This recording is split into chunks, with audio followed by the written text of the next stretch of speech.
Passiamo ora presentando le due batterie degli assoluti maschi.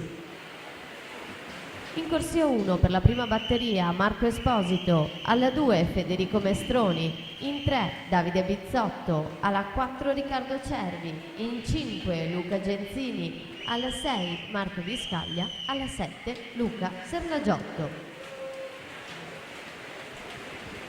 Ultima gara femminile della mattina in corso, la quinta batteria dei due stili assolute, con Martina Rombaldoni in corsia centrale, numero 4, accreditata del miglior crono di iscrizione, 60 e 64 al passaggio, 31 e 52 sui secondi 50 metri.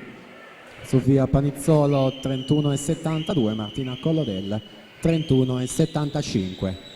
Quindi già presentata la prossima batteria 1 al maschile, la seconda con i ragazzi già seduti sulla panca là in zona virata, saranno coloro che chiuderanno il programma della mattina. Ricordo già da ora l'appuntamento per questo pomeriggio, ore 16:30, l'inizio delle gare.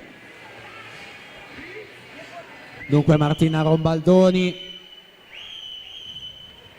31,50 il terzo tratto, pieno controllo della situazione, si va a prendere il posto in finale nonché la quarta corsia al suo miglior tempo assoluto, 2:3,80, Sofia Panizzolo 2:6,03, Martina Collodè 2:6,25. Quindi settore maschile ci siamo, batteria numero 1.